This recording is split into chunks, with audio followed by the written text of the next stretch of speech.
So I just got out of GameStop and the retro bin was stocked.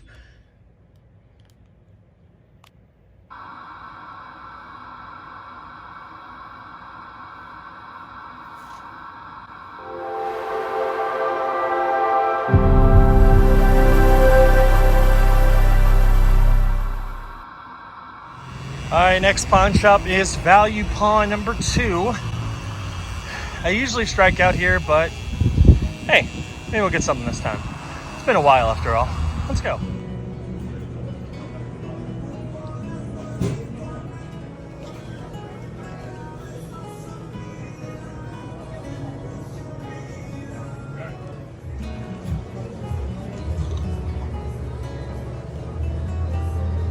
All right, so I am actually at a bench closer to home. I couldn't film my recap at the usual bench because there were people there.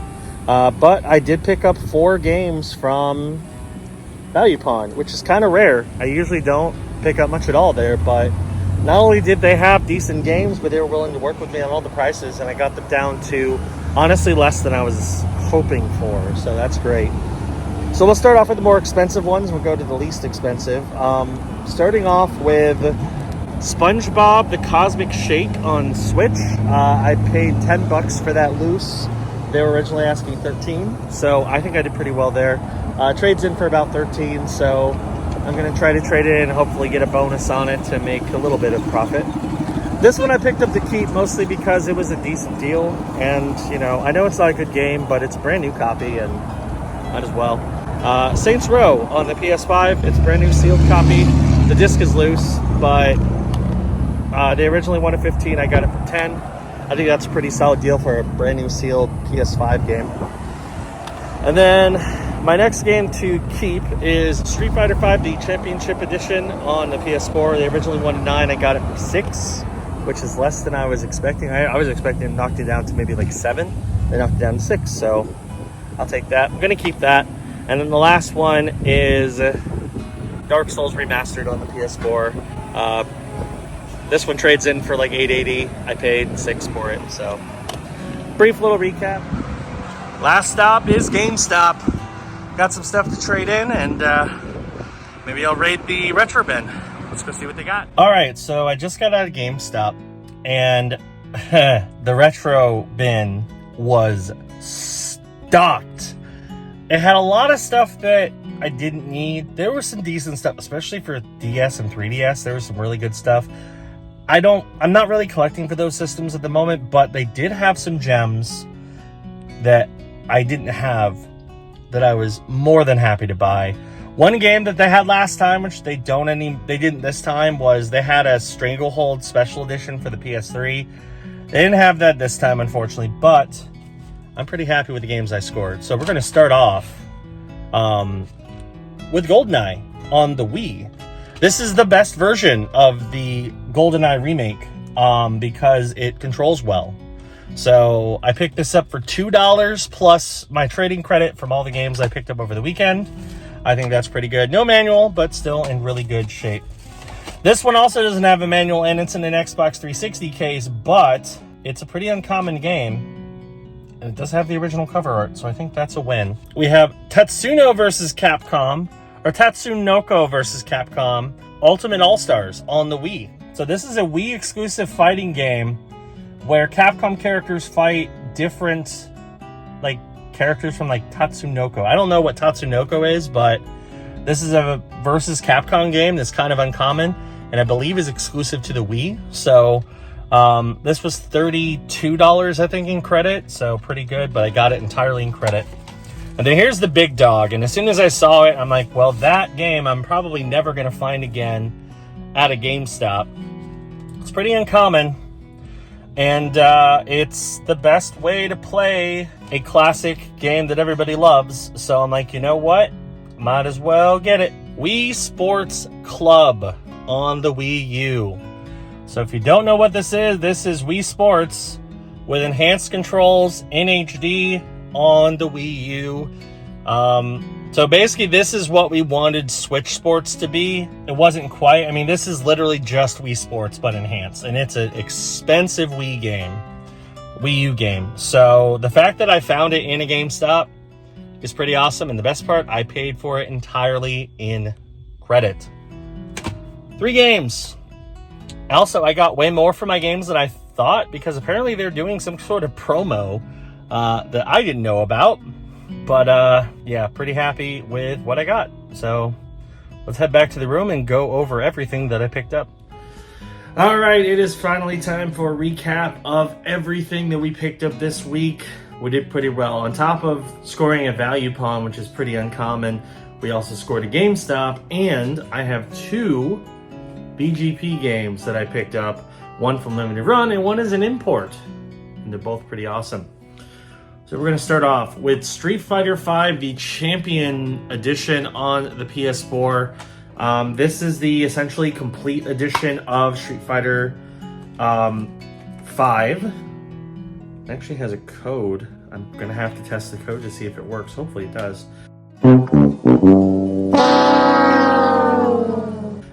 But yeah, this is the version that comes with basically all the content for Street Fighter V. I didn't own Street Fighter V, so I figured, you know what? Might as well, especially because it was in good shape and I got it for $6, so not too bad there. Anyway, I paid $6, and that one, I was surprised, is worth $22. So pretty happy with that. It's a good start to our value. And let me tell you, the values in this episode are kind of crazy. We'll get to more of that in a second. So the next game up is Saints Row, the Day 1 edition on the PS5. So as you can see, this is a brand new sealed copy of the Saints Row reboot that came out on PS5. And the main reason why I got it is because it's $10. I mean, I know this game isn't great, but for $10, I think it's worth it. Now, the disc is loose, so I'm not sure I'm going to keep it sealed. I might, but we'll see. But yeah, I got the brand new Saints Row game that came out less than a year ago for $10 from a pawn shop, sealed. Can't go wrong there. Paid $10, and this one is worth $19. So again, pretty solid value there. Now we're going to get to the fun stuff, starting at GameStop. And I already showed these, but, you know, still pretty happy about what I scored. So again, I know this has been brought up a few times, and I will bring it up now. Check your local GameStops for retro games, because GameStop has started taking retro games again in trading credit. Plus, they're selling more retro games as well, which is honestly a really smart direction for GameStop to go in. I think it's the direction they should have gone in a long time ago. But I'm glad they're finally making the right decision and deciding to lean more into the retro game market, because I think that's probably what's going to keep them afloat. But anyway, I raided my local GameStop's retro bin and I picked up 3 Nintendo games. 2 for the original Wii and 1 for the Wii U. And I bought them all with credit except for one game which I paid $2 for out of pocket in addition to credit. And that game is GoldenEye 007 on the Wii. So this is the remake made by Activision and Eurocom of GoldenEye. It's a pretty good game. They did re-release it on Xbox 360 and PS3, although the Wii version is actually the best of those because it controls better, because it was made for the Wii. So I got the Wii version. It's in good shape. It's missing a manual, but other than that, it's in pretty good shape, so I figured might as well. I paid $2 out of pocket plus trading credit, and it's worth $12, so it's not worth a ton. I think it was selling for $18, so it's a bit of a loss, but this is not a game you see everywhere, so I think it was worth a pickup. Next are the rarer games that you definitely don't see everywhere, and I'm very, very happy I picked these up. The first one in an Xbox 360 case, which is unfortunate, is Tatsunoko vs. Capcom on the Wii. So this is a fighting game that involves the anime company Tatsunoko and Capcom, so it's kind of like Marvel vs. Capcom, but it's exclusive to the Wii. I don't know any of the Tatsunoko characters, but I mean, I've heard interesting things about this game, and the fact that it's a Wii exclusive is kind of cool. It's also pretty uncommon, no manual, but it has the original cover art. I'm probably going to swap the box out because I just don't like the fact that it's in a 360 case, but I'll figure it out. Anyway, I paid nothing out of pocket because this was all trading credit. It would have been like 35 bucks. And this is worth $41. So this is a pretty uncommon Wii game. I'm very happy to grab it. And then the piece de resistance of my GameStop haul. And this was one where as soon as I saw it in the drawer, I'm like, well, go ahead and pull that out because I'm definitely getting that regardless. And it was a good pickup. Wii Sports Club on the Wii U. So if you don't know what this is, it is a remake of Wii Sports in HD. It is the only way to play the original Wii Sports in HD. It comes with 5 mini games. You can also play some games using the gamepad, which is kind of cool. This was originally also the only way to play Wii Sports online. Now, yes, we have Nintendo Switch Sports, but it is different than this. So this game is still very, very desirable, especially because it didn't get a huge print run. So very happy to grab it and to add it to my collection. So now I have the original Wii Sports and Wii Sports Resort on the combo disc, Wii Sports Club on the Wii U, and Nintendo Switch Sports. Can't go wrong there. I paid nothing out of pocket for this. This game is worth $61 in trading credit, so not a cheap Wii U game. Very happy to add it to the collection. And then the last couple games are both from BGP. And one of these games, I wish I could have got the rare variant. It's dumb what the difference is between the variants, but we'll talk about that when we get to it. But I need to fill it in order, and I figured, well, I've heard this game is cool. I've heard it's not a great game, but it's a remaster of a classic game made by Night Dive. And it's based on a movie that I really, really like. So I figured, you know what? I might as well grab it. It's a limited run game. We have Blade Runner, the Enhanced Edition on the Switch. So it's I think a prequel to the Blade Runner movie. It is enhanced. It's an adventure game. I've heard mixed things about Blade Runner the game. Some people really like it, some people really don't. But I figured it'd be kind of cool to add to my collection, especially because it's a limited run physical release. So I paid $37 for this, and it is worth $47. So a nice little boost in value there. And then, as I drop all my games on the floor, the last game, the hubbub about this game is pretty crazy. Of course, I wish I could have got the official US release, but they released it in such a limited quantity that I was not able to score one. But there's an Asian import version that is literally the exact same. It just doesn't have an ESRB rating.